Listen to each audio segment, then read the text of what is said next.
সুমিদেবরের একটা গেমের ভিডিও দিয়ে শুরু করছি আজকে ভিডিওটা। দেখো সুমির বর এটা উজ্জ্বল, তোমরা তো জানোই সবাই। আর এদিকে দেখো আমাদের এটা ল্যাঠা মাছ ছাড়ার গেম চলছে। ল্যাঠা মাছের গেম করবো আমরা, মানে জ্যান্ত মাছ কে ধরতে পারে, কটা ধরতে পারে সেই টাইমের মধ্যে, 1 মিনিট বা 30 সেকেন্ড এরকম টাইমের মধ্যে, সেটা এখনও ডিসাইড হয়নি। তো যাই হোক, দেখো এখানে অনেকে আছে। আর সুমির ছোট ছোট বোনরা, মানে তিনটে বোন এসছে সুমির একসঙ্গে খেলার জন্য আর দিদির বাড়ি বেড়ানোর জন্য। আর আজকে আমি দেখো একটা গোলাপি রঙের শাড়ি পরে নিয়েছি। তো এক এক দিন এক এক রকম সাজি, যেহেতু আলাদা আলাদা থাকলে ভালো লাগে দেখতে, সেই জন্য।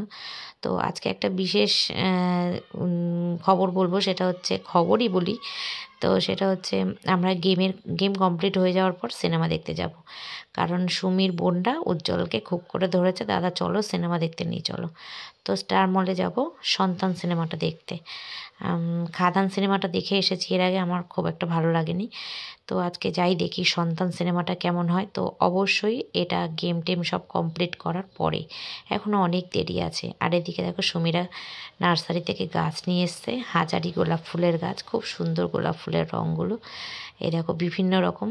আর ছাদের মধ্যে টব দিয়ে সাজিয়ে দিয়েছে। তো এগুলো শুধু রাখলেই হলো না, এগুলো কিন্তু খুব যত্ন খাতির করতে হয় এদের সাথে, টাইম টু টাইম জল দেওয়া, সার দেওয়া। যাই হোক, সুমির শ্বশুরমশাই আছেন, শাশুড়ি মা আছেন, ওরাই এগুলো করবে। আর এদিকে আমি রোদ্দুরের মধ্যে বক বক বক করছি তোমাদের সাথে। সব কথা তো শেয়ার করা যায় না, কপিরাইট এসে যায়, অনেক সময় গান টান থাকে, সেই কারণে মাঝে মাঝে ভয়েস ওভার দিতে হয়। তো সেটাই করছি। আর ওদিকে আমার ছেলেও এসেছে, ভীষণ ভালোবাসে। আর এদিকে দেখো কত টাকা, 4 লাখ টাকা জিতেছি বন্ধুরা আমরা। এই 4 লাখ টাকার গেমটা দেখতে হলে তোমাদের অবশ্যই যেতে হবে সুমি সিম্পল লাইফে। দেখো সুমির মনটা খুব খারাপ। আমি বলছি সুমি তুই হেরে গেছিস, বলছে বাবা একদিন জিতে কেমন করছে দেখো। আমরা জিতেছি, 2টো টিম ভাগ হয়েছিল। এটা হচ্ছে সুমির নিজের বোন সোনালি, সুমিরা 3 বোন, সেই সুমির ছোট বোন এটা। আর সুমির একটা দিদি আছে। তো এই যে আমরা 4 লাখ টাকা জিতে খুব আনন্দ করছি। আর বলছি আমরা 4 লাখ টাকা নিয়ে আজকে সিনেমা দেখতে যাব। আমরা আইনক্সে যাব সন্তান দেখতে 4 লাখ টাকা দিয়ে। তো এই নিয়ে আমরা খুব মজা করছি। সত্যি বন্ধুরা, যদি এমনটা সত্যিই হতো তাহলে কতই না ভালো হতো বলো। না না, অত বড় স্বপ্ন দেখার আমাদের দরকার নেই, আমরা যা আছি ভালোই আছি, খেয়ে পড়ে খুব ভালোভাবেই চলছি ঠাকুরের আশীর্বাদে। তো চলো এখন আমরা যাব সন্তান সিনেমা দেখতে। তার আগে খাবো, আমরা নিচে গিয়ে লাঞ্চ করব। সেই লাঞ্চটা রেডি হচ্ছে উজ্জ্বলের বাবা কাকু। আর উজ্জ্বলও এদিকে আমাকে বলছে দিদি তুমি সব থেকে বড় লোক, তোমার অনেক টাকা, তুমি এই 4 লাখ টাকা নিয়ে সন্তান দেখতে যাবে বলছো, বাবা তুমি কত বড় লোক। এইসব নিয়ে হাসাহাসি করছি, যেটা হয়ে থাকে আমাদের গেমের মধ্যে, খুব আনন্দ হাসাহাসি নানা রকম কথা। এই যে চলে এসেছি কিন্তু অলরেডি আমরা উজ্জ্বলদের বাড়ি থেকে সরাসরি স্টার মলে, হ্যাঁ সন্তান সিনেমাটা দেখতে।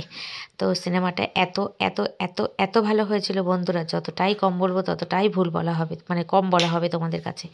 ভীষণ ভালো হয়েছিল। যদি তোমরা কেউ না দেখে থাকো সন্তান সিনেমাটা, আমার অনুরোধে তোমরা দেখে এসো। মিঠুন চক্রবর্তীর অনবদ্য অভিনয়, সাথে আছে অনুসূয়া মুখোপাধ্যায়। আর নায়কটার নাম যেন কি ভুলে গেছি আমি, মনে পড়তে কী যেন নাম নায়কটা, যাই হোক মনে নেই আমার এই মুহূর্তে, মনে পড়ছে না। আর শুভশ্রী গাঙ্গুলি তো সেরা, মানে ভীষণ ভালো ভীষণ ভালো। চলো, সিনেমাটা খুব ভালো লেগেছে, কাঁদতে কাঁদতে বেরিয়েছি আমরা প্রত্যেকটা মানুষ। উজ্জ্বল তো সিনেমার লাস্ট সিন পর্যন্ত কাঁদছিল। আর আমাদের চোখগুলো দেখলেই বুঝতে পারবে যে আমাদের চোখে জল ভর্তি। এখনও কিন্তু আমরা সিনেমা দেখতে ঢোকেনি, এই জন্য হাসি হাসি মুখটা দেখতে পাচ্ছ। যখন সিনেমা হলে ঢুকে মানে বেরিয়ে আসবো তখনই বুঝতে পারবে। এই যে আমরা এখন এসকেলেটার দিয়ে যাচ্ছি উপরে, স্টার মল মানে আইনক্সটা সবার উপরে, অনেক উঁচুতে, মানে ওখানে যাচ্ছি। এই যে এখানে চলে এসেছি, এসে আবার ফটো একটুখানি শ্যুট করে নিয়ে এখন ঢুকে যাব। কিন্তু সিনেমাটা দুঃখের বিষয় শুরু হয়ে গেছিলো, কারণ আমাদের গেম টেম কমপ্লিট করে আস্তে আস্তে সিনেমাটা শুরু হয়ে গেছিলো, একটু লেট হয়ে গেছিলো, একটু না বেশ অনেকটাই লেট হয়ে গেছিলো। যাই হোক, অসুবিধা হয়নি খুব একটা আমাদের। তো এখন ঢুকছি সিনেমা হলে। এই যে বাইরে থেকে চেকিং করছে, কোনো খাবার নিয়ে ঢুকতে দেয় না এরা, এর জন্য চেকিং করে নিয়ে সামনে চলে এসেছি, এখন ঢুকবো।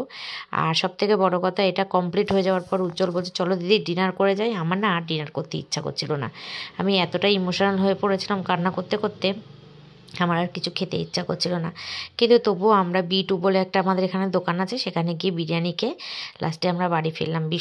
ভীষণভাবে আনন্দ করে দিনটা কাটালাম, ভালো লেগেছে, আনন্দ পেয়েছি। কিন্তু ওই একটাই, ওই চোখে জল নিয়ে বাড়ি ফিরেছি, মানে খুব খুব ইমোশনাল হয়ে পড়েছিলাম। সন্তানদের প্রতি বাবা মার প্রতি যে সন্তানদের কী কর্তব্য সেটাই এই সিনেমাটার মধ্যে দেখিয়েছে। ভীষণ ভালো লেগেছে, বাস্তব চিত্র ফুটিয়ে তুলেছে। আমরা সন্তানরা সবসময় ভুলই করে থাকি, বাবা মাকে ভুলই বুঝে থাকি, কিন্তু বাবা মা তো বাবা মাই হয়, সেটাই সিনেমাটার মধ্যে দিয়ে ফুটিয়ে তোলার চেষ্টা করেছে। চলো, আমার বকবক শেষ। আজকের মতন টাটা বাই বাই। পেজটাকে ফলো করে দিও, আর ইউটিউব থেকে দেখলে আমার চ্যানেলটা অবশ্যই সাবস্ক্রাইব করে আমার পাশে দেখো নতুন নতুন ভিডিও দেখার জন্য। আর এই দেখো এদিকে উজ্জ্বল দেখো বসে বসে কিন্তু কাঁদছে, ও উঠছে না, সবাই উঠে চলে গেছে কিন্তু ও তবুও বসে আছে। চলো এই দেখো আমার চোখটাও দেখো। চলো টাটা বাই বাই।